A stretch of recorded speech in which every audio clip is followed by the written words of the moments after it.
Hi అండి, అందరికీ నమస్కారము. వీడియోని స్కిప్ చేయకుండా చివరి వరకు చూడండి. మా ఛానల్ని ఫస్ట్ టైం మనకు ఎవరైనా చూస్తున్నట్టే సబ్స్క్రైబ్ చేసుకోండి. ఇది మార్నింగ్ టు ఈవినింగ్ వ్లాగ్. ఈ వీడియో నిన్న మండే కదా, సోమవారము, కార్తీక సోమవారము. నేను ఇంట్లో పనులు చేసుకుంటూ పూజ ఎలా చేసుకున్నాను చూపించాను. చూడండి, ఫస్ట్ అయితే ఎర్లీగా పూజ చేసుకోవాలి అనుకుంటే నేను ముందు రోజు నైటే గిన్నెలని తోమేసేసుకుంటాను. ఇంకా లెగవంగానే ఇదిగోండి ముందు రోజు నైటే గిన్నెలను తోమేసేసుకున్నాను. ఇంకా లేచిన తర్వాత ఇదిగోండి క్లైమేట్ అయితే ఇలా ఉంది. నేను 4:30కి అయితే లేచాను. మండే కదా, కార్తీక సోమవారం కదా, కార్తీక సోమవారం ఎర్లీగా పూజ చేసుకుందామని చెప్పి ఎర్లీగా లేచాను. తర్వాత ఇదిగోండి బయట కడుక్కుందామని చెప్పి ఇలా వాటర్ అయితే పట్టుకుంటున్నాను. వాటర్లో కొంచెము లైజాల్ వేసుకొని కడుక్కుంటాను. వారానికి 2 సార్లు అయితే లైజాల్ వేసుకొని కడుక్కుంటాను. వీటి రోజులు అయితే మామూలుగా అయితే కల్లాపు చల్లుకుంటాను. ఇంకా రోజు లైజాల్ లేదని చెప్పి ఇంకా వాషింగ్ మిషన్ లిక్విడ్ అయితే కొంచెం వేసేసేసుకొని ఇంక ఇలా అయితే చల్లుకుంటున్నాను కల్లాపు. ఇలా చల్లుకున్న తర్వాత ఇంకా చీపితో అయితే ఒకసారి మొత్తము బాగా రుద్దుకుంటూ అయితే కడుక్కుంటాను నేను. ఎందుకంటే కొంచెము బాగా కొంచెం డస్ట్గా అయితే ఉంది, అందుకని చెప్పి ఇంకా ఆ రోజు లైజాల్ వేసుకొని కడుక్కుందామని చెప్పి ఇంకా లిక్విడ్ అయితే యూజ్ చేశాను. వాషింగ్ మిషన్ లిక్విడ్, లైజాల్ అయితే అయిపోయింది ఇంట్లో. ఇంకా తర్వాత ఇదిగోండి ఇలా రఫ్ చేసుకుంటూ క్లీన్ చేసుకుంటున్నాను. దీని మీదనే మళ్ళీ మామూలు నార్మల్ వాటర్ ఉంటాయి కదా, ఆ వాటర్తో కూడా చల్లుకొని కల్లాపి మళ్ళీ చిమ్ముకుంటాను. ఇలా చిమ్ముకునేపాటికే నాకు ఒక 20 మినిట్స్ అయితే టైం అయితే పడుతుంది. కానీ నీట్గా అయితే ఉంచుకోవాలి కదా, అందుకని చెప్పి ఎంత టైం అయినా కానీ ఫస్ట్ అయితే బయట అయితే క్లీన్ చేసేసుకున్న తర్వాత ఇంక ఇల్లు కూడా చిమ్మేసేసుకొని తుడిచేసేసుకుంటాను. ఇదిగోండి అలా చిమ్మేసేసుకున్న తర్వాత నార్మల్ వాటర్ కూడా పోసేసేసుకొని ఒకసారి చిమ్మేసేసుకుని ఇంక ఇంట్లోకి వెళ్ళి ఇల్లు చిమ్ముకొని ఇల్లు తుడుచుకున్నాను. ఇంక ఈ లోపు ఇక్కడైతే కొంచెం అయితే ఆరిద్ది కదా, అందుకని చెప్పి వెంటనే ముగ్గు అయితే వేయను నేను. కల్లాపు చల్లిన తర్వాత ఒక 10 మినిట్స్ ఆగి ముగ్గు అయితే వేస్తాను. ఇదిగోండి ఇంకా నార్మల్ వాటర్ కూడా పట్టుకొని ఇలా అయితే చల్లేసేసుకొని చిమ్మేసేసుకున్నాను. మ్యాక్సిమం రోజు నా డైలీ రొటీన్ ఇలానే ఉంటుంది. ఉదయాన్నే లెగవగానే పనులు చేసుకుంటూ ఇంకా బయట కడుక్కొని ముగ్గు వేసుకొని ఇంకా తర్వాత ఇంట్లో కూడా క్లీన్ చేసేసుకొని ఫ్రెష్ అప్ అయిపోయి వచ్చి పూజ చేసుకోవటమే. ఇదిగోండి ఇంట్లో కూడా చిమ్మేసేసుకుంటున్నాను. ఇంక ఈ పని అంతా అయిపోయిన తర్వాత పిల్లల పని అయితే చూసుకొని మన పనులే కదా, ఇంట్లో ఆడవాళ్ళు చేసుకోవాల్సిన పనులే కదా. ఇంకా ఎంత లేట్ చేసినా కానీ ఎప్పటికైనా మన పనులు మనమే చేసుకోవాలి. అందుకని చెప్పి నేను ఎర్లీగానే చేసేసేసుకుంటాను. ఇదిగోండి ఇక్కడ లైజాల్ అయితే లేదని చెప్పి లిక్విడ్ అయితే వేసుకుంటున్నాను. వాషింగ్ మిషన్కి నేను లిక్విడ్ అయితే యూజ్ చేస్తాను. ఇంకా ఆ లిక్విడ్తోని ఇల్లు కూడా తుడిచేసేసుకున్నాను. ఇల్లు తుడుచుకున్న తర్వాత ఇదిగోండి ఇలా ముగ్గు అయితే వేసేసేసుకున్నాను. సోమవారం అని చెప్పాను కదా, కార్తీక సోమవారం అని చెప్పి కొంచెం కలర్ఫుల్గా అయితే వేసుకున్నాను ముగ్గు. నాకు వచ్చిన ముగ్గుల్లోనే అలా అయితే వేసుకున్నాను. తర్వాత ఇదిగోండి ఫ్రెష్ అప్ అయిపోయి వచ్చి పూజ అయితే చేసుకున్నాను. ఇంకా పూజ చేసేసుకున్న తర్వాత పిల్లల్ని అయితే లేపి పిల్లలకు కూడా స్నానాలు అయితే చేయించి గుడికైతే తీసుకువెళ్ళాను. పిల్లలిద్దరూ నేను మా వారు గుడికైతే వెళ్ళాము. ఇంకా తర్వాత ఇదిగోండి పూజ అయితే ఇలా అయితే చేసేసుకున్నాను. తర్వాత పిల్లలకి టిఫిన్ ఏం పెట్టకుండా తీసుకువెళ్ళాను గుడికి. అందుకని మా అబ్బాయికి మా అమ్మాయికి కొంచెం పాలు అయితే తాగిపించుకొని గుడికి తీసి లింగాష్టకము శివాష్టకము అవి ఉంటాయి కదా, అవి అయితే చదువుకుంటూ పూజ అయితే చేసుకున్నాను. ఫోన్లో అయితే పెట్టుకున్నాను సాంగ్స్.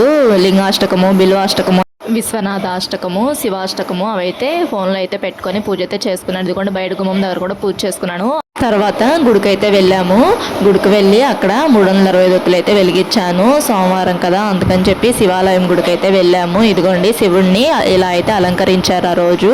ఇంకా తర్వాత అటువైపేమో కుమారస్వామి, ఇక్కడేమో నందీశ్వరుడు, అటువైపేమో వినాయకుడు అయితే ఉన్నారు. ఇదిగోండి శివుడిని ఇంకా సోమవారం కదా ఆ రోజు అలా అయితే అలంకరించారు. ఆ గుళ్ళోనే అమ్మవారి విగ్రహము ఇలా అయితే అలంకరించారు. తర్వాత ఆంజనేయ స్వామి విగ్రహం కూడా ఉంది. ఆంజనేయ స్వామి విగ్రహాన్ని ఇలా అయితే అలంకరించారు. తర్వాత సాయిబాబా విగ్రహం కూడా ఉంది గుళ్ళోనే, ఇలా అయితే అలంకరించారు సాయిబాబాను కూడా. ఇంకా తర్వాత ఇంటికి వచ్చేసిన తర్వాత టిఫిన్ వచ్చేసేసి పిల్లల్ని స్కూల్కి అయితే పంపించాను. ఇంకా ఈవినింగ్ స్నాక్స్కి పిల్లలకి నేను ఇదిగోండి బనానా మిల్క్ షేక్ అయితే చేస్తున్నాను. స్టడీ అవర్ ఉంటుంది. ఇంకా స్టడీ అవర్కి బనానా మిల్క్ షేక్ అయితే చేసేసి వెళ్ళి తాగిపించి రావాలి. ఇంకా ఇలా అయితే 2 బనానాస్ తీసుకున్నాను. ఫస్ట్ బనానాస్ తీసుకున్న తర్వాత అవైతే పండలేదు. అందుకని చెప్పి బియ్యపురంలో అయితే వేసుకున్నాను. అలా బియ్యపురంలో వేసుకుంటే తొందరగా అయితే పండుతాయి. మార్నింగే తీసుకున్నాను, కొంచెం పచ్చిగా ఉన్నాయి. ఇంకా బియ్యపురంలో అయితే వేసుకున్నాను. పండియలేవో చూద్దామని చెప్పి తీస్తే పండినవి. ఇంకా మిల్క్ షేక్ అయితే చేసేసాను. ఇలా 2 బనానాస్ అయితే తీసుకొని ఇలా చక్కగా కట్ చేసుకోవాలి. ఇవి చక్కెరకేళి అరటికాయలు అంటారు కదా, అవండి.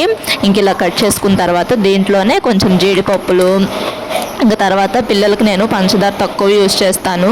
పట్టికి బెల్లం చిప్స్ కానీ బెల్లం కానీ యూస్ చేస్తాను. ఇంకా ఆ రోజు పట్టికి బెల్లం చిప్స్ అయితే ఉన్నాయి ఇంట్లో. ఇంకా పట్టికి బెల్లం చిప్స్ అయితే కొన్ని అయితే యాడ్ చేసుకున్నాను.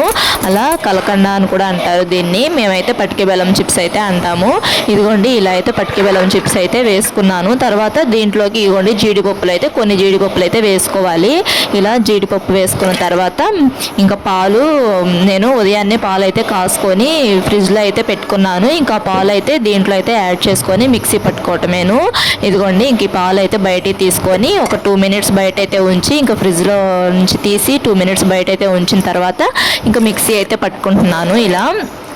ఇలా మిక్సీ అయితే వేసుకుంటున్నాను. ఇంకా ఐస్ క్యూబ్స్ అయితే వేయను నేను, పిల్లలు తాగుతారు కదా మళ్ళీ జలుబది చేస్తుంది, ఇంకా అందుకని చెప్పి ఐస్ క్యూబ్స్ అయితే వేయను జ్యూసెస్లోకి. ఇంకా ఎప్పుడన్నా కావాలి అనుకుంటే ఒక 5 మినిట్స్ 10 మినిట్స్ ఫ్రిడ్జ్లో అయితే ఉంచుతాను, కానీ నేను ఐస్ క్యూబ్స్ అయితే వేయను. మీరు కావాలనుకుంటే ఐస్ క్యూబ్స్ కూడా వేసుకోవచ్చు. ఇంక ఇలా మిక్సీ అయితే పట్టేసేసుకున్నాను. ఇలా మిక్సీ తిప్పేసేసుకొని కొంచెం చూసుకుంటూ తిప్పుకోవాలి కన్సిస్టెన్సీ. కావాలంటే కొంచెం వాటర్ యాడ్ చేసుకోవచ్చు, వాటర్ ప్లేస్లో ఇంకా కొంచెం పాలు కూడా యాడ్ చేసుకొని మిక్సీ అయితే తిప్పుకోవచ్చు. నేనైతే కొంచెం వాటర్ కూడా యాడ్ చేశాను, మరి ఎక్కువ పాలతో చేయటం ఎందుకులే అని చెప్పి కొంచెం వాటర్ కూడా యాడ్ చేశాను. ఇదిగోండి ఇలా అయితే రెడీ అయితే అయింది. కొంచెం థిక్గానే చేసుకున్నాను. ఇలా పిల్లలకైతే స్నాక్స్ బాక్సెస్లో అయితే వేస్తున్నాను. అవి టమ్లర్స్ ఉంటాయి కదా, అవైతే నేను స్టీల్ అయితే తీసుకున్నాను డీమార్ట్లో. పాలు తాగిపించడానికి వాటికి బాగుంటాయి అని చెప్పి, ప్లాస్టిక్ వాడకూడదు అంటున్నారు కదా, అందుకని చెప్పి స్టీల్యే తీసుకున్నాను. ఇదిగోండి ఇంక స్నాక్స్ అయితే రెడీ చేసేసాను పిల్లలకి. ఇదిగోండి ఇలా అయితే మూత అయితే పెట్టేసేసుకొని ఇంకా పిల్లలకి తాగిపించి తీసుకురావాలి. వాళ్ళు ఇలాంటి తాగటం కొంచెం కష్టము, కానీ నేను దగ్గరుండి తాగిపించాలి. తర్వాత ఇంకా కొన్ని అయితే ఉంటే నేను కూడా తాగేసేస్తున్నాను. వీడియో అయితే ఇది. Thanks for watching.